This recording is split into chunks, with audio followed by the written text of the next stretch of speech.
Vamos falar agora sobre julgamento de Bolsonaro e quadrilha, ou pelo menos parte da quadrilha, né, e seus comparsas da cúpula da quadrilha. Então, o julgamento, mais uma vez, começa amanhã, terça-feira, das 9 ao meio-dia, e depois volta das 14 às 19. Nós vamos transmitir tudo aqui.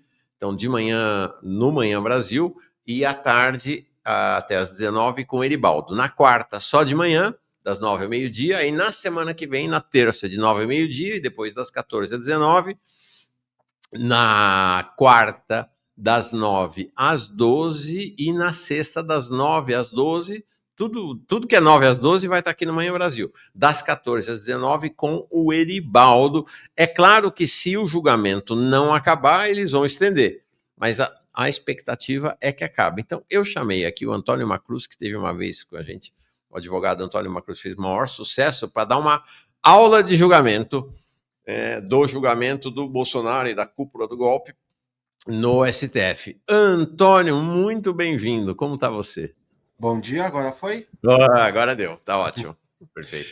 Bom, Mauro, bom dia para você, bom dia para todos os espectadores, que a gente possa conversar um pouquinho sobre esse caso hoje.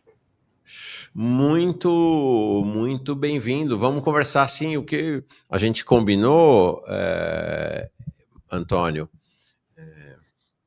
Eu acho muito legal, falei aqui com ontem uns camaradas, o Antônio é filho de uma grande camarada da época do Movimento Estudantil, a Laura, vai um beijão para sua mãe, né? Então é uma alegria grande estar entrevistando você, Laura. Eu sou filho do Nelson, da Laura, talvez. Desculpa, tô falando bobagem. Do Nelson de Sá. É que a Laura é a Laura Macruz, mas você é filho do Nelson. Também. Eu sei lá por que foi por causa do Macruz. O Antônio é filho do Nelson de Sá. O Nelson de Sá é um jornalista da Folha, ó. Tá lá. Quantos anos teu pai tá na Folha? 30 anos? 40 anos quase, eu acho. 40 anos na Folha. Tá na China agora, por sinal. Uma cobertura muito interessante do Nelson, porque o Nelson não tem dessa, não. De esquerda, continua de esquerda até hoje, né? Mantém a integridade dele. E nós estudamos juntos na Casper Libero. Ele foi meu calouro na Casper Libero. Depois integramos juntos a chapa que elegeu, o que criou o centro acadêmico, Vladimir Herzog, lá. Então, vai um beijão para o Nelson. Desculpa, viu? Mas tá bom, tá? Você tá no coração, e o Antônio também. Então, nós combinamos hoje, Antônio, de fazer uma orientação, né? Para que todo mundo possa seguir o julgamento, entendendo qual é a cena, o que está acontecendo. Queria começar contigo com um passo a passo geral do julgamento, nessas datas todas aí. Como é que vai ser esse andamento, em linhas gerais do julgamento? Depois a gente acaba aprofundando. Bem, a gente começa primeiro com a abertura da sessão de julgamento, que é feita pelo presidente da turma, nesse caso, Cristiano Zanin. Ele faz uma leitura ali, uma abertura bem procedimental, bem, enfim, regulamentar, digamos assim, e depois ele passa a palavra para o Alexandre de Moraes, que é propriamente o relator desse caso. Nessa oportunidade, o Alexandre de Moraes, ele leu o que a gente chama de relatório do caso, né? Então ele vai rememorar os fatos que estão sendo julgados, a denúncia que foi ofertada pela Procuradoria-Geral da República, depois ele vai relembrar as provas que foram produzidas ao longo do processo, especialmente os depoimentos, mas tudo em um caráter ainda não decisório, não subjetivo, né? O relatório, ele tende a ser uma coisa ali mais objetiva, de relatar o que aconteceu ao longo do processo. Óbvio que às vezes transparece, no caso do Alexandre de Moraes, que tem sido pelo menos um pouco eloquente, deve já transparecer um pouco a opinião que a gente vai ter dele no seu voto. Mas esse primeiro momento não é para o ministro Alexandre mostrar a opinião dele ou rebater qualquer tese defensiva, é simplesmente para listar o que aconteceu ao longo do processo. Depois é dada a palavra para sustentações orais. Então você tem o início com a acusação, né, que vai ser feita pelo Paulo Gonet, que vai sustentar as alegações finais. Então vai ser basicamente uma versão oral daquilo que a PGR já apresentou por escrito algumas semanas atrás. Depois do Paulo Gonet, você tem o início das sustentações orais dos réus, com o início do Mauro Cid, porque o Mauro Cid, sendo um delator premiado, ele tem que sustentar primeiro, né? Porque de alguma maneira ele sustenta, né? Ele tem como objetivo que a condenação seja confirmada, justamente porque ele tem essa posição de colaborar com a justiça, ou colaborar, se não com a justiça, com a acusação, né? Então vai ser o Gonet, depois a defesa do Mauro Cid e depois as defesas dos demais réus, que daí estão em situação de igualdade, né? Todos sendo acusados, nenhum deles é um colaborador premiado. Vai ser a defesa dos demais réus em ordem alfabética. Depois que todos os réus sustentarem, cada réu terá 1 hora para fazer a sua sustentação oral, né? Depois da sustentação do Gonet, que terá ali um prazo maior de 2 horas. Então fazem todos os réus e depois passam aos votos dos ministros, iniciando pelo Alexandre de Moraes, e daí pelo Flávio Dino, pelo Fux, pela Carmen Lúcia, e por fim o presidente da turma, que é o Zanin, dá o último voto, e depois declara o resultado, né, conforme forem os ministros dando suas posições num sentido, no outro, conforme for, digamos, solidificando a posição da turma para você ter o julgamento final. Aí você tem o Cristiano Zanin dando esse último voto e dando, digamos, a consolidação do julgamento, o resultado do julgamento, que deve acontecer só na semana que vem, né? A gente não tem certeza se se o Gonet usará as 2 horas que ele tem à disposição, se cada um dos advogados usará o seu tempo integral. A gente também não sabe quanto cada ministro vai demorar para declarar o seu voto, mas o mais provável é que fique realmente para a semana que vem esse julgamento final desse caso, né, da ação penal 2668 do STF. Quer dizer, a gente estaria nessas, eu não sei se a palavra seria correta, mas nessas preliminares antes da decisão acontecendo essa semana, que é a exposição de cada um, né? A apresentação, as defesas, as considerações de cada um. É isso, então, né? E aí, semana que vem, parte-se para a decisão. É isso, cada advogado vai ter ali 1 hora para falar, o Gonet 2, né? Então é de se esperar que isso ainda demore um pouquinho, né? Nós talvez tenhamos 2 primeiros dias dedicados só às sustentações orais de cada advogado, que tem um tempo ali, né? Até pelo caso ser um caso bem complexo, sustentar as suas alegações finais, que já estão no processo de forma escrita, mas agora os advogados têm a oportunidade de falar, né? De verbalizar e de sustentar oralmente essas alegações finais. Agora, tanto o Gonet quanto os advogados têm prazo para falar. O Alexandre de Moraes, não. Ele pode falar, se ele quiser, pode falar 2 dias seguidos, se precisar. Isso, os ministros não têm uma definição específica de quanto tempo eles podem falar, até porque, enfim, em tese você tem que dar o tempo para o juiz fundamentar o tanto quanto ele precise para que a decisão seja justa, né? Mais ou menos essa a lógica. Mas não tem um prazo definido, podem falar ali, mas claro que a gente tem que se lembrar que a corte tem tentado ali, de maneira geral, ditar um ritmo relativamente rápido para esse julgamento. Então também não é uma expectativa muito grande que os ministros se alonguem demais, até como às vezes a gente viu em outros casos, às vezes até em casos mais complexos, sim, quando se está julgando a constitucionalidade de algo e não propriamente uma ação penal ou a culpa de alguém, como é nesse caso em específico. O que eu soube, inclusive, que o Alexandre de Moraes vai fazer um grande resumão de tudo aquilo que, a rigor, não vai aparecer nenhuma novidade, né? O que nós estamos agora é na etapa em que tudo que era para ser visto já foi visto e agora é fazer o julgamento efetivamente. Então, não se espera nenhuma revelação, nenhuma bomba, nem nada disso. É o que está aí. É o que está exposto no processo, não é isso? É isso. A gente não tem mais nenhum fato novo para vir. Aquilo que a gente chama de instrução, né? Mas que é basicamente o momento em que você pode produzir provas, né? Tentar comprovar suas alegações, tanto por parte da acusação quanto por parte da defesa. Esse momento já passou, então realmente a gente não tem expectativa de grandes surpresas factuais, de coisas novas vindo à tona. O que você vai ter é simplesmente a acusação e as defesas sustentando aquilo que elas acreditam ser o resultado mais correto, mais justo para o caso, e depois os ministros, aí sim a parte, digamos, de grande expectativa, dos ministros dando sua posição sobre cada uma das situações, sobre cada um dos crimes em relação a cada um dos réus, aí depois discutindo dosimetria da pena, se aumenta, se diminui, por quais motivos, aí é o momento que está todo mundo aguardando mais. Mas de fatos novos, de novas apurações, isso não vai surgir nesse momento, até porque nem seria um momento processual adequado para você trazer qualquer coisa nova. E a função do Alexandre de Moraes, como relator, é justamente nesse primeiro momento em que ele lerá o relatório, é justamente relembrar e trazer à tona tudo que foi processado, não só os fatos, mas também como correu o processo, as testemunhas que foram ouvidas, o conteúdo ali mais ou menos resumido de cada uma das testemunhas, para depois dar início às sustentações da acusação e depois da defesa.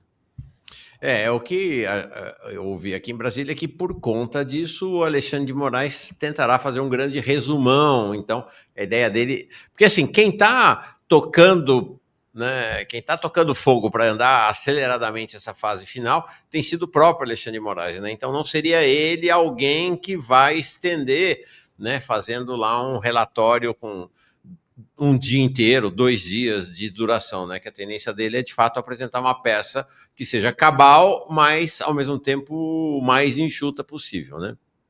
Realmente é isso. A corte tem dado um ritmo acelerado para essa ação penal, então o que se espera é que continue algo nesse sentido, tanto no relatório de Alexandre de Moraes, quanto nos votos dos outros ministros. Não se espera ali algo muito, muito longo, né, e muito esticado. A gente imagina que... Pode falar, Marcão. Não, deixa eu te perguntar uma coisa, né?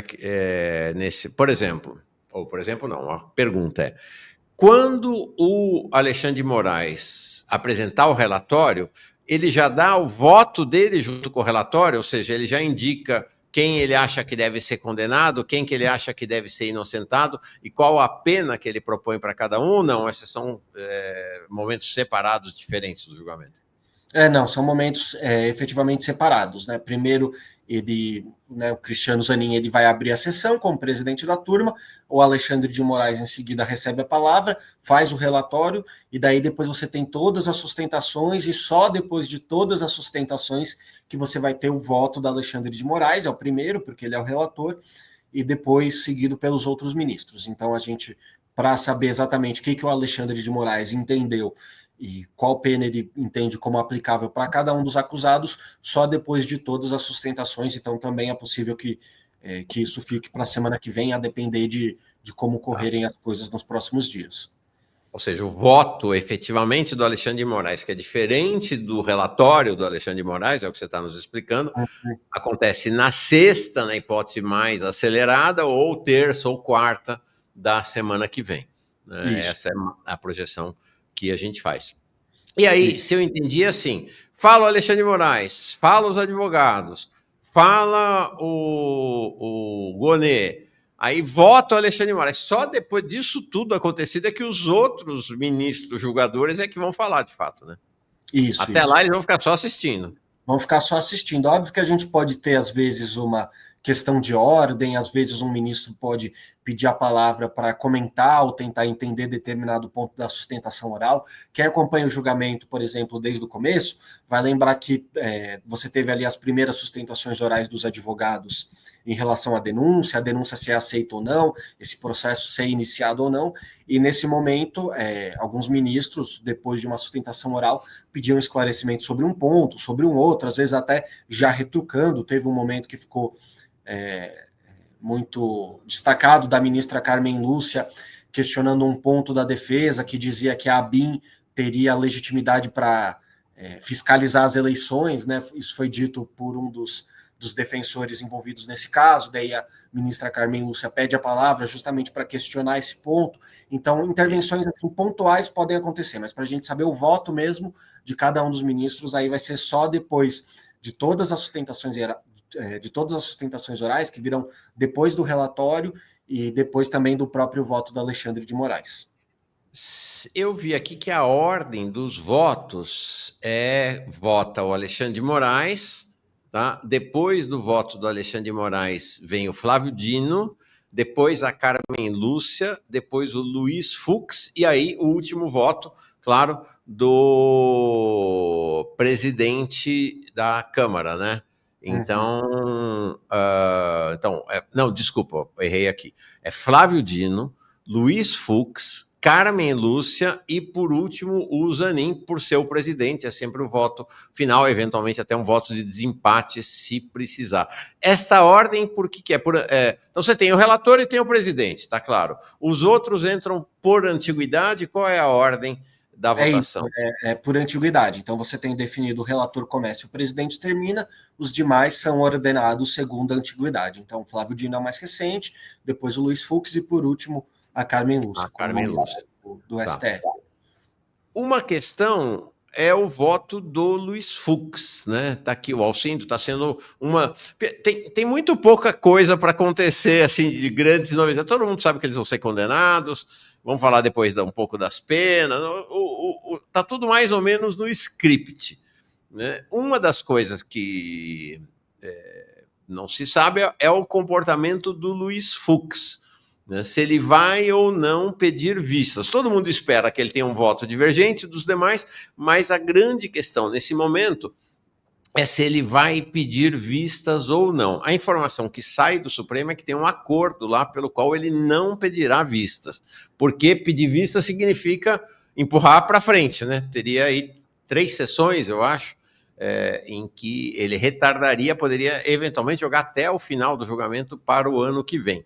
Você imagina como é que se coloca essa questão de pedir vista, e aí já acrescento também essa pergunta do Alcindo Pacello, se eventualmente ele pedir vistas, os demais ministros podem antecipar seus votos ou não? Realmente me parece um pouco improvável. É claro que aqui a gente já vai para uma análise mais política do que jurídica, mas o que eu ouvi algumas pessoas, alguns analistas que cobrem o Supremo Tribunal Federal comentando, que para mim fez muito sentido, é que se o Fux pede vista desse processo, ele chama para ele uma pressão tremenda, né? Pelos 90 dias que ele segure o processo, ou até por menos, caso ele decida soltar o processo antes.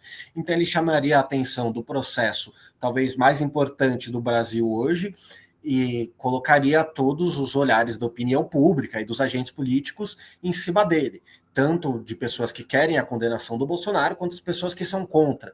Então, ele se colocaria num lugar de pressão muito grande pedindo essas vistas, né? E eu não vejo isso assim. É claro que todo mundo quer ter poder em alguma medida, todo mundo quer ter o controle, mas ao mesmo tempo buscar o holofote numa questão tão divisiva e tão importante pode ser um pouco problemático. Então também por isso sequer me parece do interesse do Luiz Fux pedir vistas nesse julgamento, né? E no mesmo sentido foi alguns comentários e algumas coberturas de bastidores que a gente vê chegando do STF, que é improvável que ele peça vistas. Agora, é claro que os ministros do STF eles têm muita autonomia e eles agem de maneira talvez até um pouco mais imprevisível do que outros atores políticos de Brasília, de maneira geral, porque eles têm uma série de seguranças inerentes ao cargo deles, eles não estão tão sujeitos a pressões de momento, né? Mas ainda assim é improvável que o Fux peça vistas, a ver como acontecerá, né? Também dependerá de como virão os outros votos dos ministros, se você já tem alguma coisa ali mais ou menos, não pactuada, mas mais ou menos alinhada ou mais ou menos dentro das expectativas do próprio Luiz Fux. Sobre a possibilidade dos outros ministros anteciparem os votos, isso é sim algo que eles podem fazer, não é exatamente usual, não é algo que se verifica no dia a dia da corte, mas também esse não é um processo exatamente do dia a dia da corte, como os outros são, né? Como outros processos do Supremo Tribunal Federal. Então é sim possível que, se os demais ministros entenderem que traria uma segurança maior, traria alguma espécie de tranquilidade para o debate nacional, eles poderiam sim antecipar os votos. Agora, é importante ter em mente que isso não antecipa por si só a condenação do Bolsonaro, né? Se os outros ministros anteciparem os votos, mesmo que você tenha uma maioria formada, você não vai ter o julgamento finalizado, porque ficaria pendente o voto do Fux.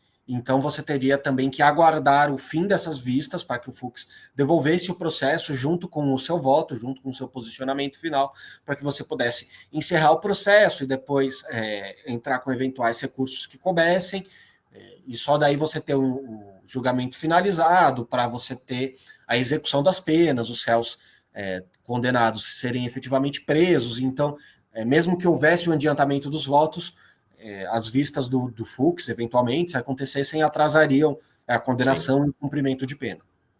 Vamos falar com mais detalhe dessa questão da condenação e penas, mas antes queria te perguntar aí, porque tem um personagem especial aí, né? Além do Bolsonaro, que é o grande destaque, tem um réu em situação especial, que é o delator, que é o Mauro Cid, né? E tanto que você já falou, isso já aconteceu lá atrás, né? Ele é sempre o primeiro a falar, o advogado dele é sempre o primeiro a falar, porque tem essa condição de delator. Explica como é que isso funciona. Ele vai ter o julgamento, aí vão votar a condenação dele independente da delação, é isso? E depois se reduz a pena em função do benefício da delação? Como é que isso funciona? Isso, eles faz-se um cálculo da pena, né, geral para o Mauro Cid, como você faria para qualquer outro acusado, e depois você, com base no acordo que foi firmado com o Ministério Público, você reduz a pena seguindo as diretrizes do acordo firmado lá atrás. Aí, nessa segunda fase, em que você faz essa redução de pena, os ministros avaliam também o quão efetiva foi a colaboração do Mauro Cid, o quanto ele ajudou e o quanto essa ajuda foi importante para chegar à condenação. Se os ministros entendem que não houve ajuda, eles podem, inclusive, ignorar o acordo de delação premiada, se eventualmente se entende que o Mauro Cid violou esse acordo e não colaborou de alguma maneira. Isso é improvável de acontecer, até porque o próprio Ministério Público, que seria, digamos, o maior interessado nesse acordo de delação premiada, é quem efetivamente faz parte do acordo de delação premiada, porque o acordo é entre Ministério Público e réu, né? Não é entre justiça e réu, até porque a justiça tem que ser imparcial, ela não pode ter interesse na condenação dos acusados. Mas se o próprio Ministério Público está pedindo, e está, nesse caso, nas alegações finais, pedindo que, pelo menos em parte, seja reconhecido os benefícios do acordo de delação premiada, é provável que o Mauro Cid seja beneficiado, de novo, pelo menos em parte, com os termos desse acordo. É importante notar, inclusive, que isso vai fazer parte da sustentação oral do advogado do Mauro Cid. Ele vai sustentar, olha, ele colaborou, ele de fato provou que tais condutas aconteceram, ele concedeu esses elementos, ele concedeu esses depoimentos que foram importantes para as investigações.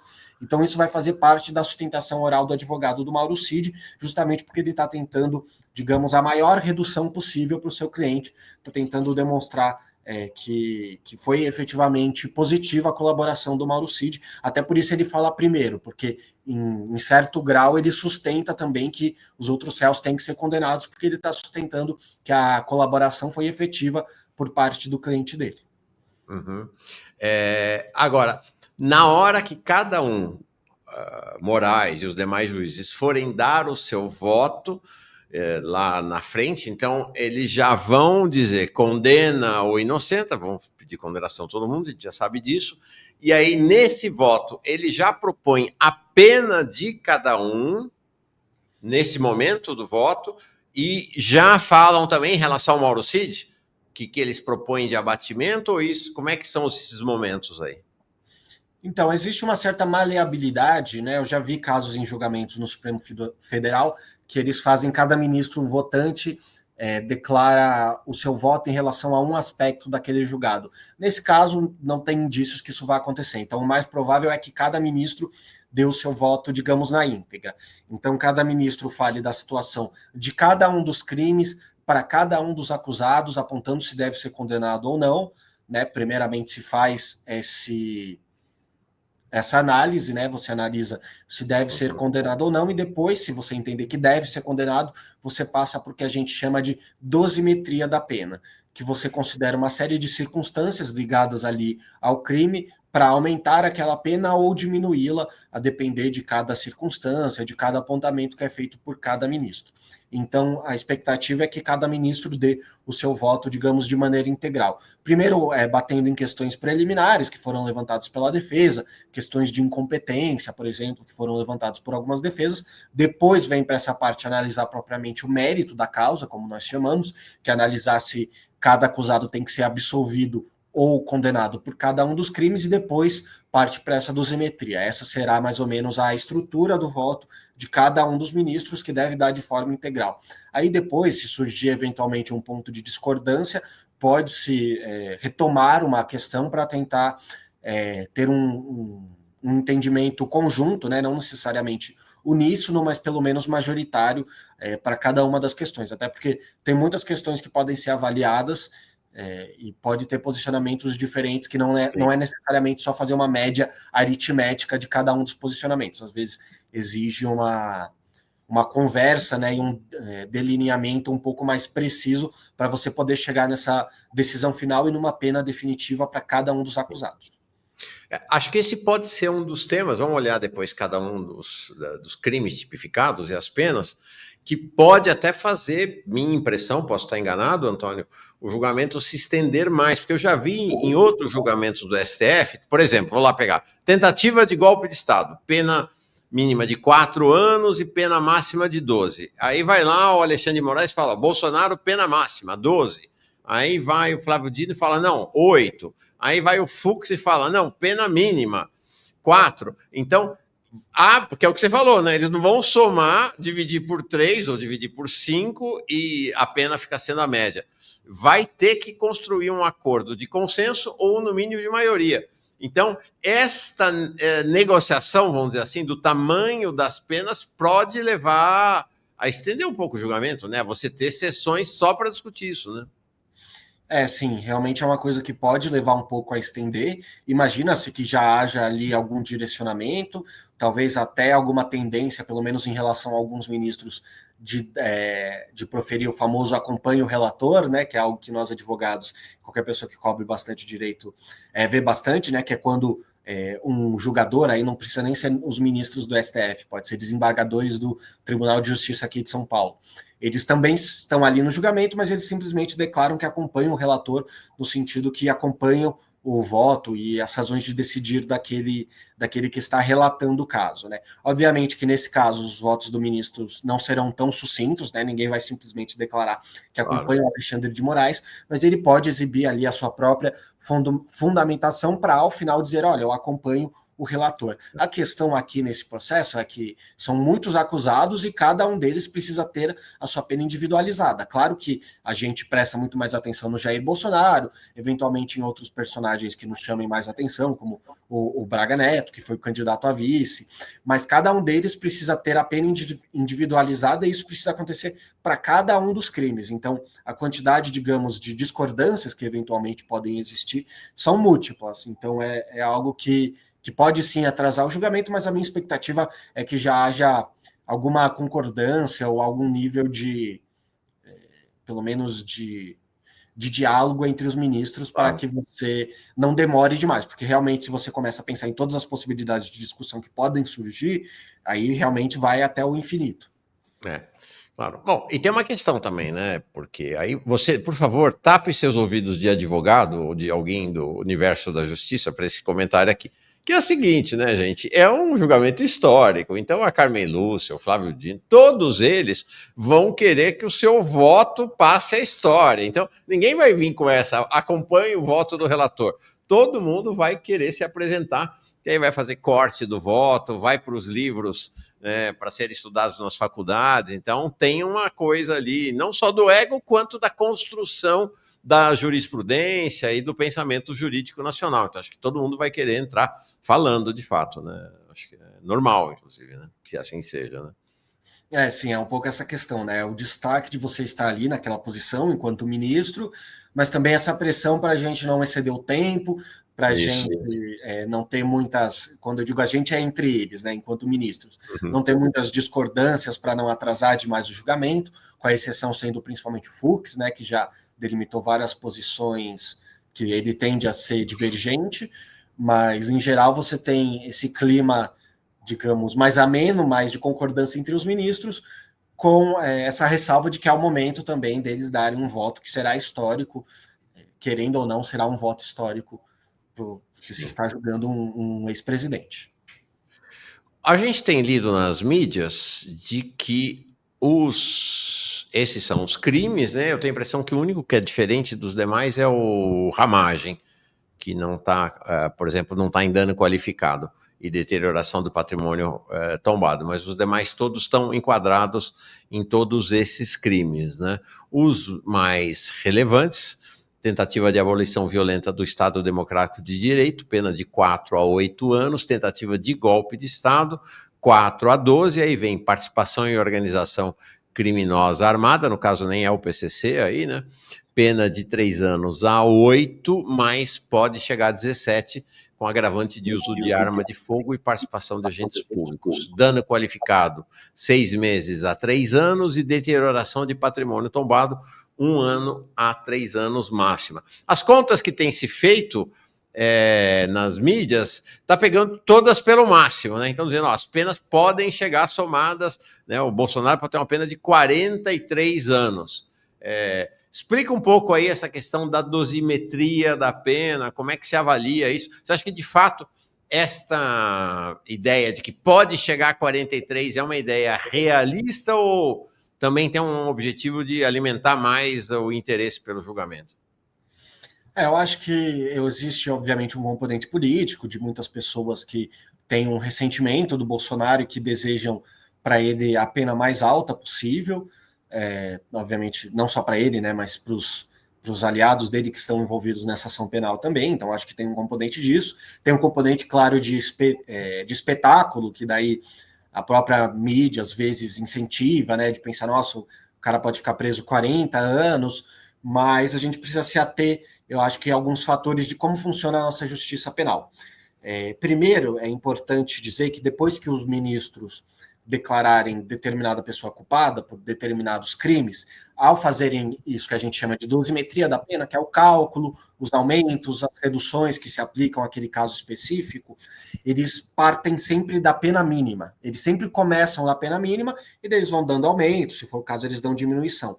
Então, por isso que há sempre uma tendência de que as penas de um crime, caso uma pessoa seja condenada, especialmente se ela for ré primária, como é o caso dos acusados desse processo, é que a pena comece do mínimo e, portanto, se não tiver aumentos demais, fique mais ou menos próxima ao mínimo ao final do julgamento.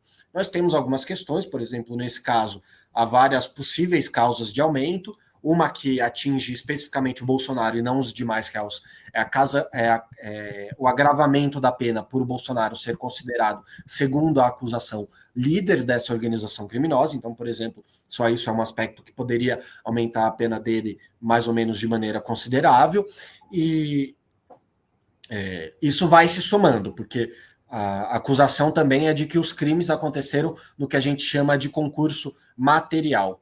Sem explicar demais aqui, significa basicamente que você pega a pena de todos os crimes e soma de maneira aritmética. Ou seja, você só vai lá e soma, né? Existem outras formas, outras figuras jurídicas que seriam mais benéficas, mas nesse caso, muito provavelmente se aplicará o concurso material, e por isso a pena também dará esse valor tão alto. Agora, chegar em 40 anos, 43 anos, né, passa até um pouquinho se você pegar o pior dos piores cenários possíveis ao Bolsonaro, é algo que eu acho bem improvável, assim, chegar realmente nesse patamar, porque é isso, a gente está falando de diversos aumentos, e por mais que a gente possa imaginar aqui uma série de aumentos que podem ser aplicados ao caso concreto, é difícil imaginar que todos eles sejam aplicados, que seja sempre na fração máxima, até porque você precisa construir uma justificativa na decisão, né, no caso dos ministros, muito sólida para que isso efetivamente se justifique. Então, eu não esperaria algo tão próximo, digamos, do limite máximo.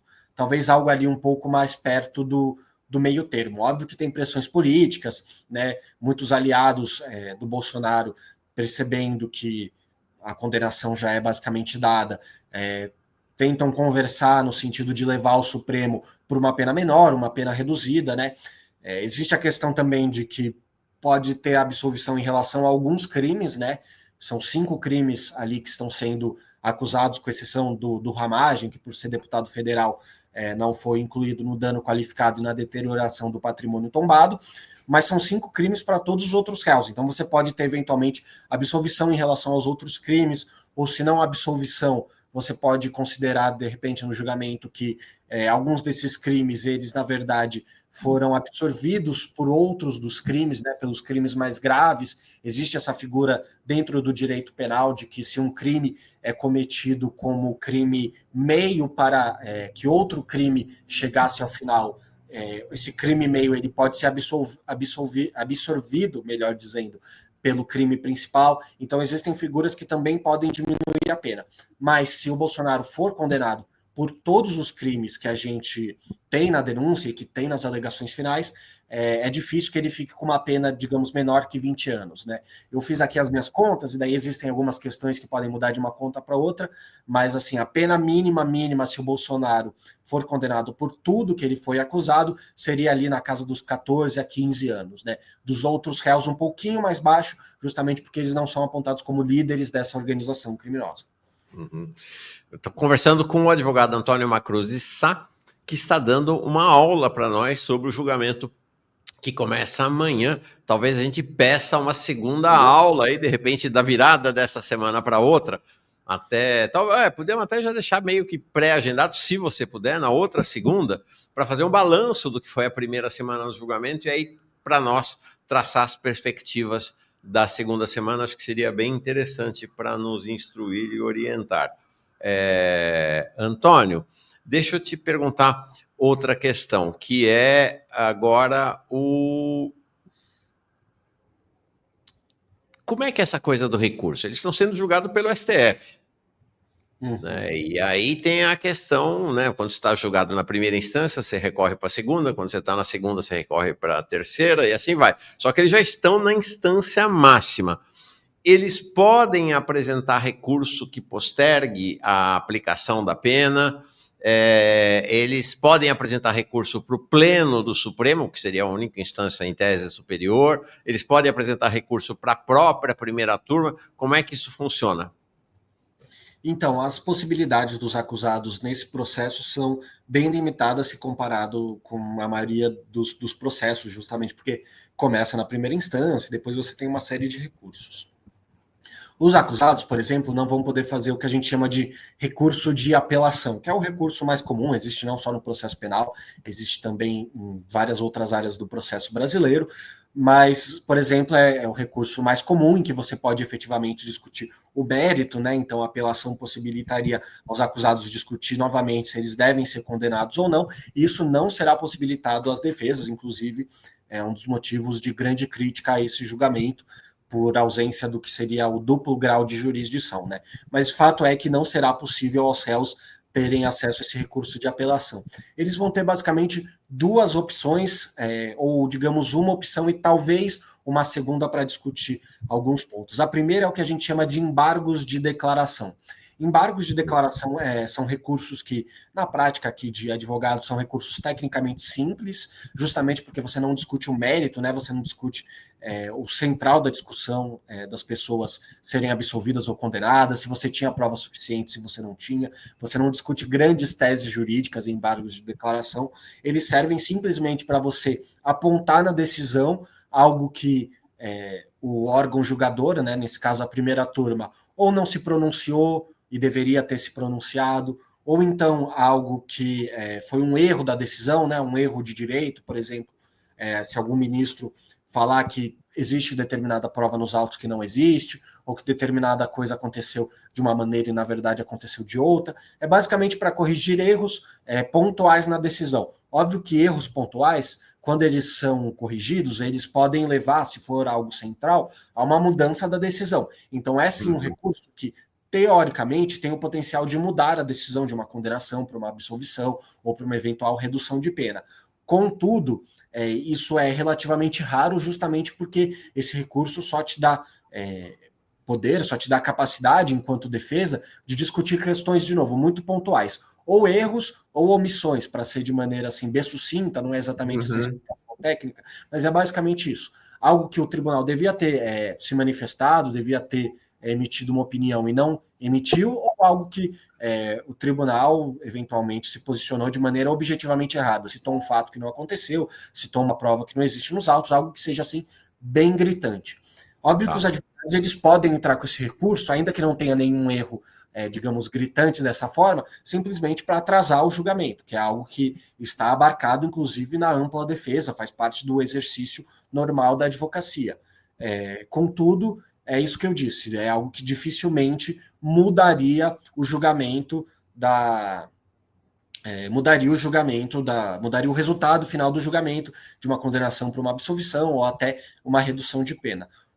E esse recurso também ele é avaliado na própria turma, né? Então ele não permite aos acusados acessarem o plenário do STF. Agora, o outro recurso, que é o que a gente chama de embargos infringentes e de nulidade, aí sim a gente poderia ter um cenário diferente no sentido das defesas poderem efetivamente causar uma alteração, porque isso possibilitaria, sim, aí os embargos infringentes levar a discussão para o plenário, e daí você teria o posicionamento dos demais ministros. Os embargos infringentes, basicamente, são um recurso que a defesa entra, é previsto no STF, também em outros tribunais, para tentar mudar uma decisão que foi, digamos, parelha, que foi uma decisão apertada, né?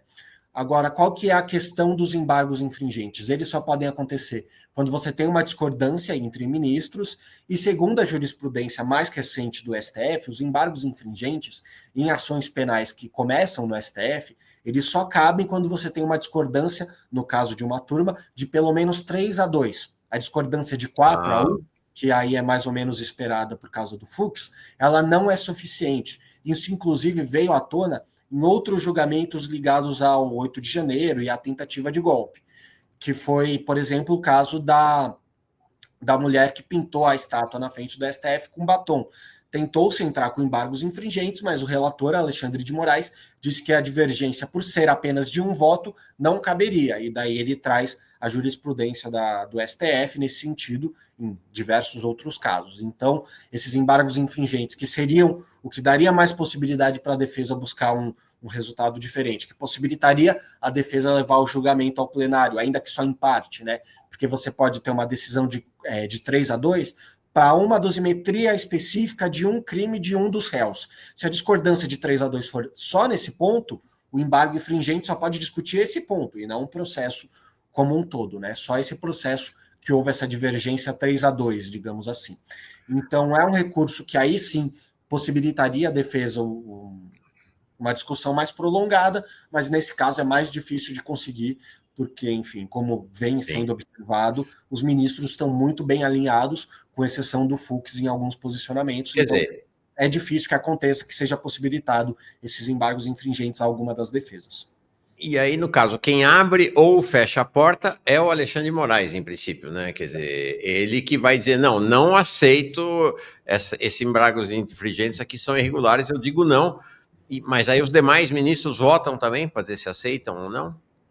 Então, aqui a gente começa a entrar um pouco em meandros. Então, por exemplo, se entrar com embargos infringentes, o Alexandre de Moraes, por exemplo, e for uma diferença 4-1, muito provavelmente o Alexandre de Moraes vai dizer, olha, esse recurso não cabe porque a jurisprudência do STF diz que só cabe quando a diferença é mais apertada, 3-2. E daí, caberia à defesa, se ela discordar desse posicionamento, entrar com outro recurso que a gente chama de agravo regimental, porque daí toda a primeira turma teria que se manifestar se cabe os embargos infringentes ou não. Mas aí também, provavelmente, a primeira turma concordaria com Alexandre de Moraes, no sentido que só cabe embargos infringentes quando a diferença é mais apertada. Então, a defesa até poderia tentar esticar um pouco mais essa discussão, mas provavelmente seria resolvida muito facilmente, até porque é um posicionamento bem sedimentado do STF, é o que a gente chama de jurisprudência defensiva, porque a própria corte chegou nesse entendimento justamente para se proteger. Como qualquer pessoa que acompanha o STF sabe, o STF é uma corte que é inundada por muitos processos, então, ao longo do tempo, o STF começou a emitir decisões para limitar esses processos ou limitar que os processos fiquem tramitando por muito tempo no STF. E essa decisão faz parte disso, tentar limitar as possibilidades de embargos infringentes para que justamente os julgamentos não se estendessem tanto. Agora, nesse caso, chega e tem uma relevância um pouco maior, digo bem maior, né, porque a gente está falando de um caso de relevância nacional, que envolve ex-presidente, mas é uma discussão, de maneira geral, bem pacificada no Supremo Tribunal Federal. Perfeito.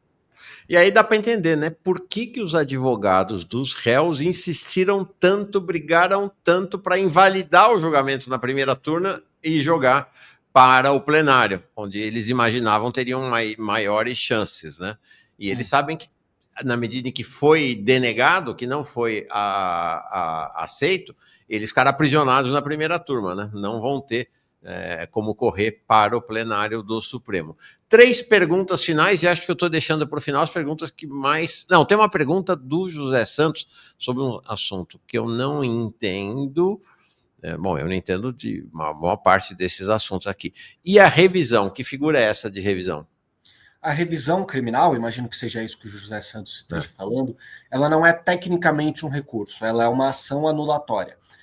O caso, a aplicação da revisão criminal depois que um processo encerra, tem o trânsito em julgado, ou seja, depois que um processo já teve todos os recursos, todos foram julgados, foi encerrado o julgamento, você teve ali, às vezes, até o início de cumprimento de pena, é possibilitado aquela pessoa que foi condenada entrar com uma revisão criminal, se você tiver uma mudança legislativa ou se você tiver provas novas sobre o caso.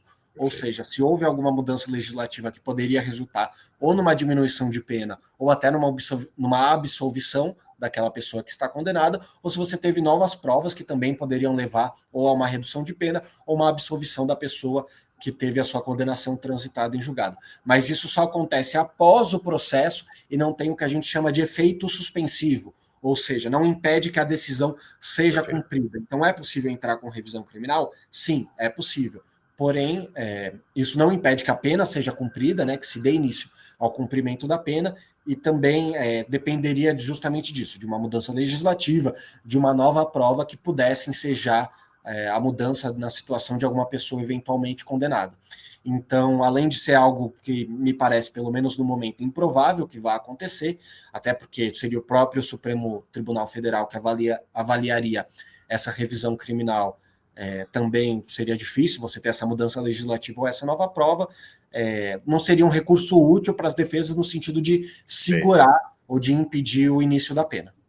Antônio, eu deixei para o final as 3 perguntas que todo mundo quer saber. As que mais quer saber, serei bem objetivo com elas. Em que momento Bolsonaro e os demais condenados serão presos, na hipótese praticamente certa de serem todos condenados? Quando é que eles são recolhidos ao Chilindró ou à prisão? Depois a gente fala sobre as características dessa prisão. Em que momento eles são presos? Então, conforme a jurisprudência do próprio Supremo Tribunal Federal, isso inclusive é um posicionamento que existe em virtude de um julgamento do Lula lá atrás, quando ele foi solto, né? As pessoas só podem ser presas, só podem ter início ao cumprimento de suas penas depois do trânsito em julgado, que isso significa quando todos os recursos acabaram, quando não tem mais como a defesa questionar ou impugnar uma decisão. Então, vai ter o esgotamento dos recursos, pode ser depois de embargos infringentes, pode ser depois de embargos de declaração, aí a gente precisa ver como evoluirá o processo, mas depois disso, você tem o que a gente chama de certidão de trânsito em julgado, que é basicamente o tribunal dizendo, olha, acabou todos os recursos desse processo, certifico que esse processo se encerrou. Depois disso, você tem o que a gente chama de expedição de guia de recolhimento, que é um documento que acompanha a execução da pena, né? Ou seja, o processo que vai efetivamente fazer com que a pena seja cumprida, que vai emitir mandado de prisão para que as pessoas sejam encontradas e colocadas em cárcere, e então essa movimentação acontece após a certidão de trânsito em julgado, após o tribunal dizer, olha, a partir daqui acabou os recursos e tem que se dar início ao cumprimento da pena. Então, é importante você esclarecer isso, porque assim, não nos iludamos. Eles não serão presos no encerramento do julgamento dia 12 de setembro, às 19 horas, se o horário for cumprido. Tem um trâmite até a prisão, alguma expectativa... Eu sei, eu entendo. Tem que esperar que embargos infringentes, embargos de declaração, vai, não vai, tem essa expedição, mas alguma expectativa de quanto tempo do fim do julgamento até efetivamente a prisão? Olha, é bem difícil prever, Mauro, porque a gente tem os embargos, daí eles são julgados, existem algumas possibilidades ali de impugnação, como eu falei, os embargos infringentes, é difícil a gente dar uma previsão. Mas, ao que parece, é que o Supremo Tribunal Federal, principalmente a primeira turma, principalmente o relator Alexandre de Moraes, não querem deixar essas coisas para o ano que vem, querem resolver isso ainda esse ano, e imagina-se que antes do recesso, né? Então, até o começo de dezembro, dá para a gente ter essa expectativa de que tudo seja resolvido. Mas, como eu disse, é muito imprevisível, não dá nem para a gente ter certeza que o Fux não pedirá vista, por mais que esses sejam os sinais que a gente tem até agora. Então, assim, é sempre difícil a gente prever duração de processo, principalmente num país como o Brasil, que muitas vezes os processos se prolongam bastante. Mas eu diria que me parece que o Supremo Tribunal Federal está buscando resolver tudo antes do final desse ano e portanto, antes do recesso judicial. Então, ficaria ali mais ou menos para o começo de dezembro, final de novembro, eu imagino. Que é um tema também que tem percorrido os debates aí nas diferentes mídias. Bolsonaro pode ir para Papuda? Vai para a Polícia Federal, para uma unidade da Polícia Federal? Vai para um quartel do Exército? Vai ficar preso em casa? E os demais? Qual é o cenário de local de aprisionamento dessa turma? Então, os militares da Ative, em especial, eles têm a prerrogativa de uma sala especial, né? Eu acredito que em alguma medida isso vai ser estendido para os outros acusados, em especial ao Jair Bolsonaro, né? O Alexandre de Moraes, por exemplo, ele foi relator do processo e da eventual execução penal que sofreu o Fernando Collor, e nesse processo do Fernando Collor, ele determinou antes da prisão domiciliar, mas ele determinou que o Collor ficasse numa cela separada, justamente individual, né? Que a gente sabe que no Brasil isso é basicamente um luxo. Com a superlotação carcerária e tudo. Então, no caso do Fernando Collor, ele determinou que o ex-presidente ficasse numa cela individual, justamente por se tratar de um ex-presidente, então ele usa isso como fundamentação, e é de se esperar, portanto, que algo mais ou menos similar aconteça em relação ao Jair Bolsonaro e talvez até em relação aos outros réus que são figuras públicas de alguma notoriedade. Em relação aos militares, eles têm essa prerrogativa, óbvio que isso ainda pode ser discutido em alguma medida, até por serem crimes comuns. Houve também um certo desentendimento do Alexandre de Moraes em relação às Forças Armadas, porque se comprovou que o Braga Neto estava usando o celular mesmo na prisão militar, então pode até haver um ímpeto do Alexandre de Moraes em não deixar que se vá para a prisão militar, mas eu acredito que no mínimo vai ter alguma proteção no sentido de deixar os réus separados, no mínimo Jair Bolsonaro, talvez até os outros réus, para que você tenha um mínimo de segurança, né? Porque também é importante lembrar que aquelas pessoas, a partir dos momentos que elas estão encarceradas, a segurança delas é responsabilidade do Estado.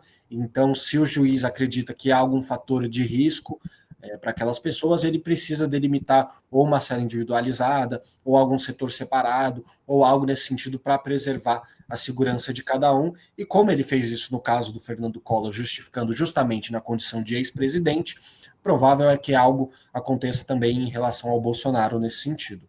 Sobre a questão da prisão domiciliar, isso é uma análise que supostamente só pode ser feita depois que você tem o início do cumprimento de pena, depois que você tem a abertura do que a gente chama de execução penal, que é um processo separado, que tende a tramitar também no Supremo Tribunal Federal, e daí nesse processo você tem a análise da prisão domiciliar. Ela funciona de uma maneira um pouco diferente, porque a prisão domiciliar ela tem previsão legal em algumas hipóteses diferentes, que a gente pode tratar daqui a um minutinho, mas ela é menos... ela está menos sujeita a uma arbitrariedade do juiz, né, do órgão julgador, porque ela não é algo automático.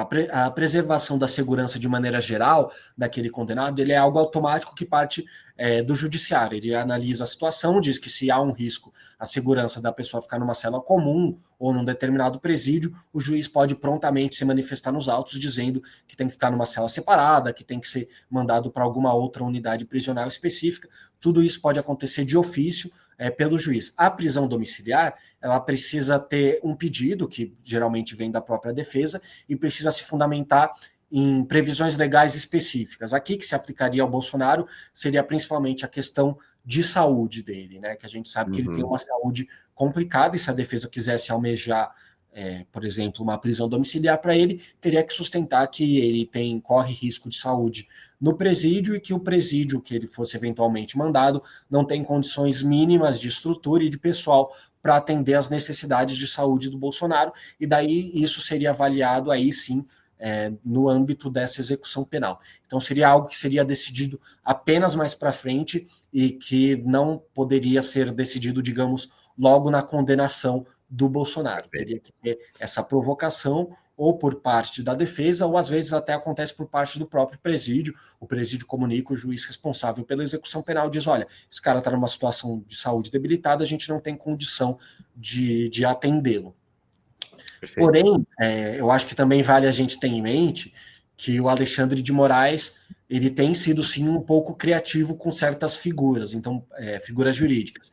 Então, por exemplo, essa questão da prisão domiciliar que o Bolsonaro agora está cumprindo, ela já é um pouquinho fora do comum, porque o comum de prisão domiciliar antes do trânsito em julgado, antes da pessoa estar efetivamente cumprindo pena, é que o juiz determine a prisão preventiva e, se houver elementos que indiquem a necessidade de prisão domiciliar, converta essa prisão preventiva em prisão domiciliar. O Alexandre de Moraes não fez isso. Ele viu ali fatos que ele entendeu que desrespeitavam as medidas cautelares que o Bolsonaro tinha que cumprir e já de cara determinou a prisão domiciliar. Então, se ele, digamos, quebrou um pouco o protocolo nesse sentido, eventualmente é até possível que ele quebre o protocolo no sentido ao dar a condenação e já preveja alguma espécie de cumprimento de pena um pouco diferente. Agora, isso é algo que a gente vai ter que esperar para ver, e nesse primeiro momento eu não vejo como provável uma prisão domiciliar do Bolsonaro, até porque o Alexandre de Moraes tem sido, no mínimo, rígido, né, para dizer na condução desse processo. Então não é algo que eu almejo, mas, de novo, é um pouco possível porque a gente tem visto esse rito um pouco diferente, fora do usual, nesse processo. Para encerrar, então, última questão, bem objetiva. Progressão da pena. Na medida que eles sejam condenados, recolhidos ao Xilindró, a uma unidade do Exército, da Polícia Federal, ou em casa, como é que progride a pena, né? Então, o Bolsonaro, você falou, mínimo minimorum, 15 anos. Alguém condenado a 15 anos pode acabar saindo da cadeia ou extinguindo a sua pena em quanto tempo? 6 anos, 7 anos? Então, a gente precisa, enfim, primeiro ter em mente que a progressão de pena, ela se dá conforme o cumprimento de de uma determinada fração, de uma determinada porcentagem da pena. Essa fração e porcentagem, ela é delimitada conforme o crime que a pessoa foi condenada. No caso da pessoa ser condenada por vários crimes, você pega a porcentagem de cada um desses crimes e verifica conforme o total da pena. No caso do Bolsonaro, como ele é réu primário, a maioria das frações está mais perto do mínimo. Então, por caso do golpe de Estado, da abolição violenta do Estado Democrático de Direito e da organização criminosa, por ser uma organização criminosa armada, então, portanto, pode-se entender que houve violência ou grave ameaça no âmbito dessa organização criminosa, as penas tendem a ser cumpridas 25% antes que você possa ter a progressão. É diferente em relação ao dano qualificado e a deterioração de patrimônio tombado, que daí já seria um sexto, né, que fica ali mais ou menos 17%. Então, se você pegar no total da pena do Bolsonaro, como os crimes mais pesados ele tem que cumprir 25%, o provável é que ele tenha que cumprir, digamos, dá para chutar ali uns 22%, 21%, para a progressão de regime. Agora, o próximo passo é entender como se dá essa progressão de regime. Como a pena do Bolsonaro vai ser alta, ele vai ser condenado a iniciar o cumprimento da pena no regime fechado. Então, ele irá do regime fechado para o semiaberto e depois para o aberto. No fechado, ele fica preso, evidentemente, sem possibilidade de sair, eventualmente pode sair para um tratamento de saúde emergencial, alguma coisa nesse sentido, mas ele fica no presídio. Depois de cumprido ali, a gente está especulando 21%, 22%, ele pode ir para o semiaberto. O semiaberto, as pessoas têm uma visão, às vezes, muito idealizada, como se a pessoa pode sair para trabalhar, para estudar e depois volta à noite para o presídio, quase como se fosse já uma pré-liberdade. Mas, na prática, o semiaberto ele é muito mais duro do que isso. As pessoas raramente conseguem um emprego, né? Acho que qualquer um pode imaginar, é difícil você conseguir emprego estando livre. Você conseguir emprego estando preso é mais difícil ainda. Então, não é tão fácil você sair, seja para estudar, seja para trabalhar no regime semiaberto. Essa saída, eventualmente, precisa passar por uma autorização do presídio e, às vezes, até do Poder Judiciário para que a pessoa possa sair para trabalhar, para estudar ou para exercer qualquer outra atividade que ela justifique como necessária para o Poder Judiciário. Então, para poder sair fechado e do semiaberto, ele teria que cumprir ali uns 40% a 45% da pena dele. E daí, depois do semiaberto, ele progrediria para o aberto. Aí sim seria uma saída da prisão. O regime aberto, no Brasil, ele acaba sendo uma espécie de prisão domiciliar. Apesar de serem duas figuras jurídicas separadas, eles são muito similares.